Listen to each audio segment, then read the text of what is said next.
I think we're live. I think You think you're live? I didn't see anything. nothing Okay. popped up. I see Nothing a popped little. up for me. There's a little Okay. red Oh, box at the top sorry. that's Oh, telling me, now yeah. it says we're live. Oh, Now it says we are live. There's a little bit of a delay here. So I saw from Matthew's look that he thought we were live. I was not seeing anything that said we were live. Now it says I'm about 24 seconds live. So I apologize out there. Apparently there's a delay in processing, which leads us into the topic for today. So I'm Teepa and that's Matthew, and we're here to respond to some challenges that people have been experiencing. And so we've had quite a few interactions, consults, conversations lately. And we had one a while back with a care partner, and all of them revolve around this idea of, I think there's something going on. And everybody goes, no, no, no, it's not that. If it's anything, it's this. And so a care partner identifies something is happening that is not typical for this person. Something is happening and it's problematic for the individual and the family and what's happening around them. But they're told, no, you're wrong. That can't be it. This is just this, or instead it's that. And this is what we're going to treat. So we have sort of this phenomena that historically, it's been called sort of like the father knows best syndrome. So, where the medical providers think they are the experts. And this applies if you're the person living with dementia. Sometimes it happens for people living with dementia too. I know something's not right. I don't think it's just my typical dementia. I think something else is going on. Or I think I'm fine. But I know something's wrong, but I think it's pain. I mean, so it can be a variety of things, but the person who's experiencing something is trying to share with someone else from their perspective what's happening. And so their thoughts about what's going on and trying to get support and the right help in that moment. So unfortunately, what we're looking for is we don't want something that's neglectful. We don't want to be neglectful and we don't want to be abusive. I mean, so we don't want to force something. But what ends up happening all too often is the providers are in control of what comes next. And so, for someone who was having more and more issues with being somewhere and needing to talk to their husband who is deceased, needing to get out and go find their husband because there's something going on, or needing to get to work, or needing to not be here, I've got other commitments, or needing to talk to or do something or get those children out of where they are, or start making like really illogical choices or decisions. In any of these cases, the person is trying to do that, and the provider is trying to use one of the tools in their tool belt, which is called medication. So we're going to medicate. And it's like, wait, we're going to put more chemicals into a system that's it's sort of in chaos. Is that the right choice? Well, yes, that's the right choice. But it's only the right choice if you're treating the right issue. And so what we're finding in many situations is people aren't listening and considering the variety of things that should be considered.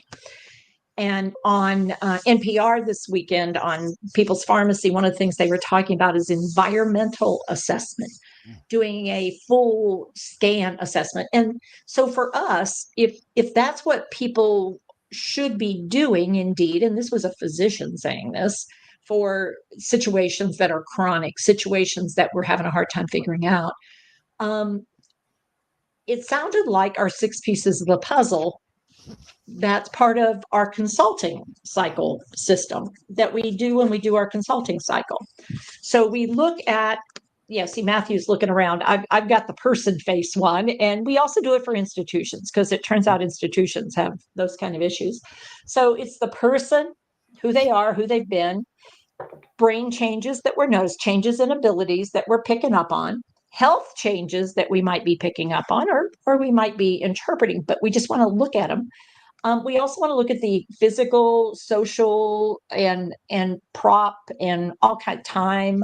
We want to look at how people are using time and the stakeholders. And we want to look at these three, the ones back here is the ones that are the most quickly changeable. And these as things that we notice are changing.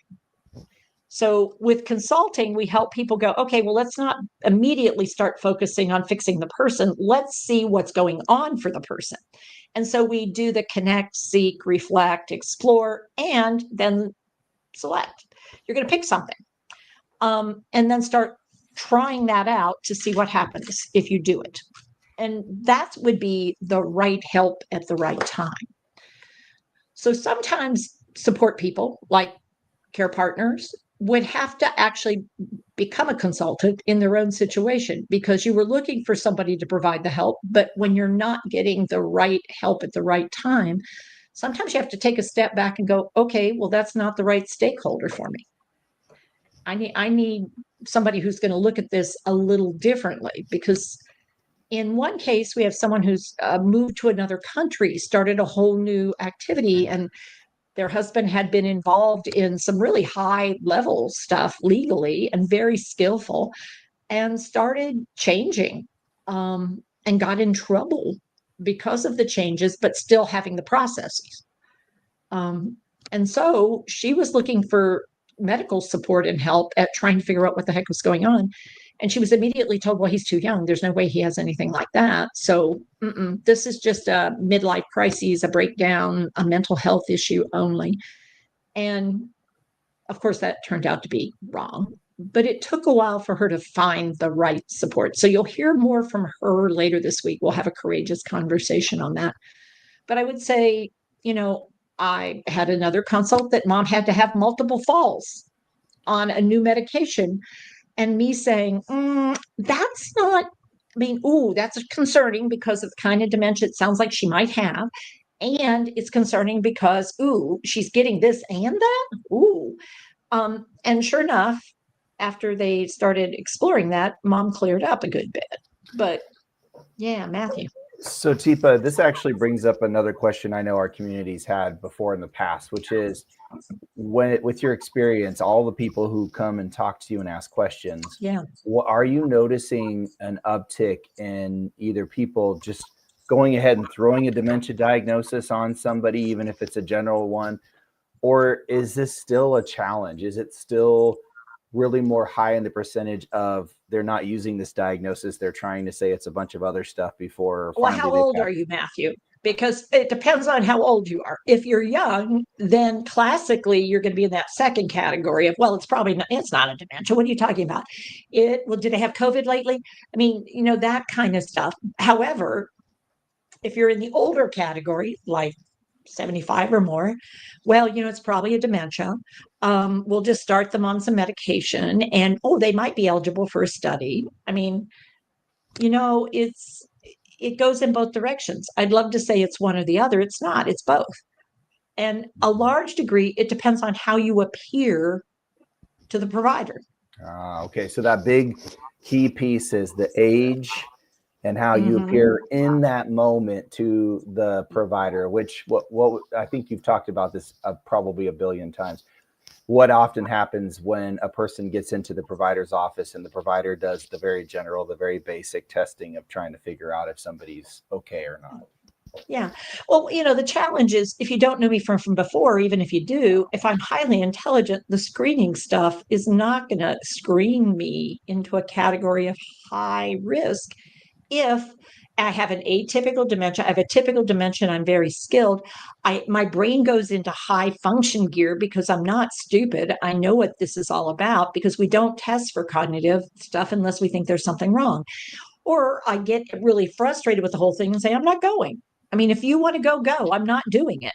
So even refusal to attend can be, but you can't force it at that point. And if you did, you'd be the bad guy, number one. And number two, I can basically dismiss you as my healthcare power of attorney, my decision maker, who I chose earlier on, but now that we're in a point where we are not on the same page, we're having more challenges. So I mentioned consultant as somebody that's skillful because the way we do consulting, it's a little different than what other groups do. I mean, sometimes what I see is here's some resources, give these people a call. This is probably the best one for you to sort of explore. Here's 2 doctors, try the 2. And that may be exactly what you're looking for. But what we would probably do is let's pull back a little bit and tell me what brought you to wanting to see a doctor at this point. Tell me what the symptoms and changes were, both for you and for your partner. Why? Because we don't want to be looking for a squirrel when we should actually be looking for a porcupine. We don't want to be looking for a porcupine if, in fact, we should be looking for a monkey.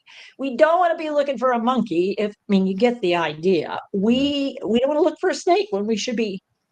Our challenge is when you start going too deep, too fast, and you think you've gotten to an endpoint, or you stay global and do nothing, or you go in a totally different direction.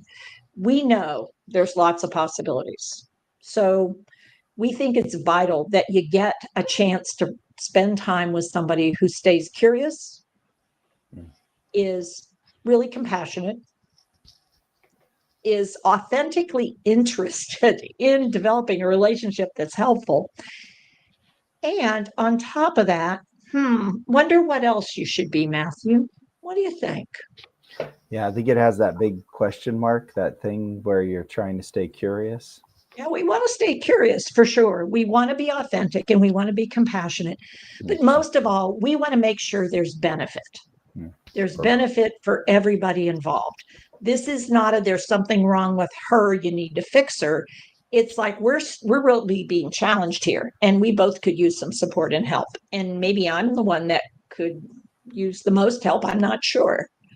So it could be that it's not a consultant. It could be there might be a trainer involved, or maybe a coach at developing a new skill. We're doing a certification this month in person, and we have one online as well. The in-person one, coming together and practicing and working together can make a big difference in how things go, but it's not for everybody.